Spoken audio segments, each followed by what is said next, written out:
La pratique du sport sans installation sportive adéquate est souvent très difficile pour tout sportif du monde entier. Suite à un programme lancé par le gouvernement dénommé la municipalisation accélérée, le Congo est devenu en Afrique centrale le pays le mieux loti en installation sportive conformément aux normes internationales.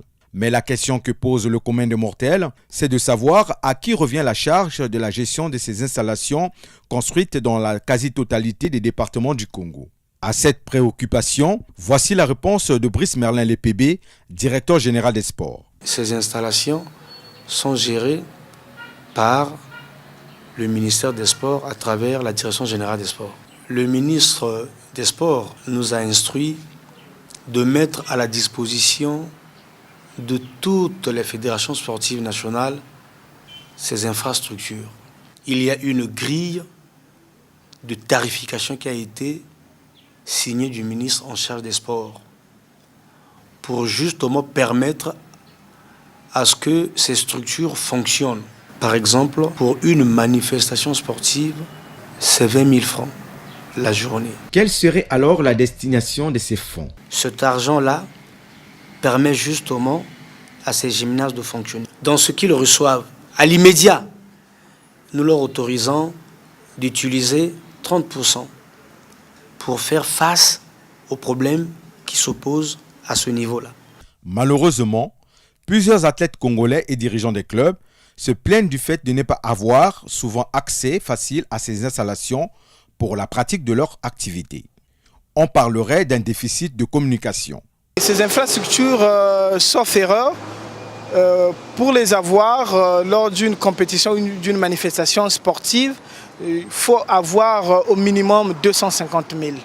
Il y a des clubs qui arrivent tenant compte des moyens qu'ils ont, tenant compte de leur carnet d'adresses, qui arrivent à prendre ces infrastructures.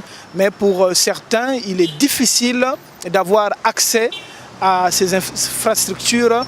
Force est de croire que les sportifs congolais et une partie de la population ne seraient pas informés de la mise en disposition de ces installations au profit de tous par la Direction générale des sports. Ce, pour favoriser le développement du sport au Congo.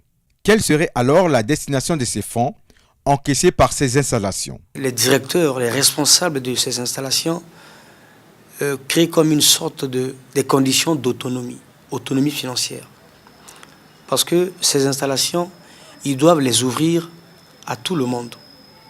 C'est ce que nous on appelle par comment viabiliser justement ces installations. Vous savez, aujourd'hui, la situation économique est telle que l'État ne peut pas tout faire. L'État a construit ces installations, on doit les entretenir. Mais les entretenir, il faut un certain nombre une politique de marketing. Ces constructions, qui contribuent aussi à l'embellissement des villes congolaises, répondraient-elles à une politique de développement du sport? Ça a été bien réfléchi. Je pense que c'est autour d'une politique qui permet effectivement de promouvoir le sport au niveau du Congo. La vraie question, c'est que qu'est-ce qu'on en fait en fait? La vraie question, c'est qu'après la construction de ces infrastructures, pourquoi aujourd'hui, autour de ces infrastructures, l'animation est assez timide? Malgré cette politique, l'exécution de toutes ces mesures pose toujours problème. Une lueur d'espoir est permise du côté de la Direction générale des sports qui, dans sa nouvelle politique, est en train d'octroyer des bureaux aux différentes fédérations nationales dans ces installations. Il revient donc aux décideurs politiques d'accorder un budget conséquent consacré à la mise en œuvre d'une politique de management et de développement du sport au Congo. Il s'agira en effet de permettre au pays d'avoir des grands athlètes et gagner un retour à l'investissement. Nous sommes très heureux que ces installations-là existent. C'est à nous, cadres du sport, peut-être avec l'appui du ministère de la Jeunesse, avec l'appui du ministère de l'Éducation nationale, d'investir ces installations-là. Il sera aussi question de donner la gestion de ces installations à des sociétés privées pour mieux les rentabiliser avec l'organisation des grands événements. Le ministère des Sports et les fédérations congolaises devraient donc travailler en collaboration étroite dans l'organisation des compétitions internationales telles que la Coupe d'Afrique de football, les championnats d'Afrique de handball et d'autres grands événements pour permettre la mise en valeur de ces installations pour lesquelles le gouvernement a consenti d'importants investissements.